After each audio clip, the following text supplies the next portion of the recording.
Today, we're going to learn about one of the most important foundations of the English language, the 8 parts of speech. If you've ever been confused by terms like nouns, verbs, or adjectives, don't worry, this lesson will make everything simple, clear, and enjoyable. By the end of this video, you'll not only understand what each part of a speech means, but also how to identify and use them correctly in your own sentences. Let's begin your grammar journey. The first part of speech is the noun. A noun is the name of a person, a place, a thing, or even an idea. Every single thing around you has a name, and that name is a noun. For example, Ali plays football. Here, Ali is a noun because it names a person. The book is on the table. Both book and table are nouns because they name objects. And sometimes nouns don't just name physical things. They can also name feelings, qualities, or ideas. For instance, love, freedom, honesty, and happiness. Without nouns, we couldn't identify the world around us. Imagine trying to speak without naming anything. It would be impossible. Next, we have the pronoun. A pronoun replaces a noun in a sentence to avoid repetition. It makes speech smoother and more natural. For example, instead of saying, Emma is a good student, Emma studies hard, we can say, she is a good student, she studies hard. The word she replaces Emma. Other common pronouns are I, you, he, she, it, we, and they. Without pronouns, our language would sound repetitive and robotic. Pronouns allow us to talk smoothly and clearly, and they also make writing sound more natural. The next part of speech is the verb. A verb shows what the subject of the sentence is doing. It tells us about action, state, or feeling.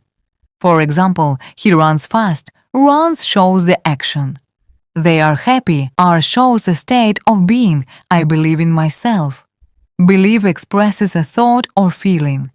Verbs are the heart of every sentence. Without verbs, we wouldn't know what's happening or when it happens. There are also helping verbs like is, are, was, were, have, and will, which support the main verb and tell us more about time and meaning. For instance, she is studying. Is helps the main verb studying. Every complete sentence needs a verb. It gives life, time, and meaning to the message we want to express. Next comes the adjective. An adjective describes a noun or a pronoun. It answers questions like what kind, which one, how many. Let's look at some examples. She is a smart student. This is a beautiful garden. I have 3 pencils. The words smart, beautiful, and 3 describe nouns. And that's why they are adjectives. Adjectives make our sentences more colorful and interesting. Without them, language would sound flat. Imagine saying, I saw a house. Now say, I saw a big white, beautiful house. See the difference? The adjectives bring the picture to life. Now let's move on to the adverb.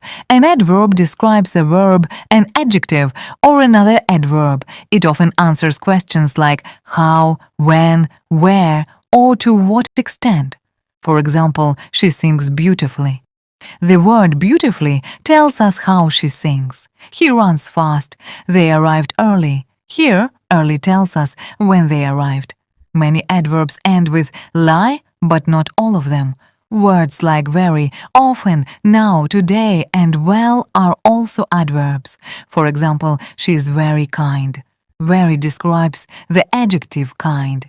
He speaks too quickly. To modifies another adverb quickly. So remember, adverbs are all about adding more detail to how actions or qualities happen. Next is the preposition. A preposition shows a relationship between a noun or pronoun and other words in a sentence. It tells us about place, time, direction, or relation. For example, the cat is on the table. She walked to the park. We study at night. Here, on, to, and at are prepositions. They link the noun to the rest of the sentence. Other common prepositions include in, under, behind, before, after, between, and with. Prepositions, sentences would lose their direction. Literally, imagine saying, "The book is the table." Without prepositions, sentences would lose their direction. Literally. Imagine saying, "The book is the table." You'd wonder where the book is. That's why prepositions are small but powerful. Now, let's talk about conjunctions. Are words that connect words, phrases, or clauses together. They help our ideas flow smoothly and make sentences more meaningful. For example, Ali and Sarah are friends. I wanted to go out, but it was raining. You can stay here or go home.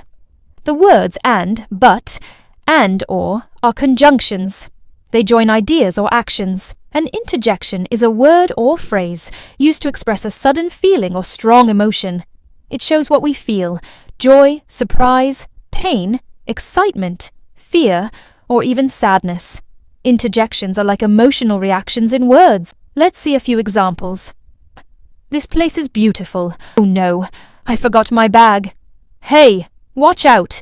Hooray, we won the match. In each example, the interjection expresses a sudden feeling. Notice something else? Interjections are usually followed by an exclamation mark because they show strong emotion or surprise. Sometimes we use a comma instead of an exclamation mark when the emotion is softer or less intense. For example, well, let's try again. I didn't know that. Interjections can appear at the beginning, middle, or even end of a sentence, but most often they come at the beginning. For instance, I dropped my pen. You did it. Let's quickly look at some types of interjections based on emotions. Joy, hooray, yay. Surprise, what, really, sorrow, alas. So, these were the parts of speech, the foundation of English grammar. If you understand them well, you can build any sentence confidently and correctly. Of speech. In the next foundation of English grammar, we'll start learning how these parts of speech work together in real sentences. You can build any sentence confidently and correctly. Comment below which part was easiest or hardest for you. Learning how these parts of speech work together in real sentences. And subscribe for more easy English lessons. Comment below which part was easiest or hardest for you. And don't forget to like, share, and subscribe for more easy English lessons. Thank you for watching. See you in the next class.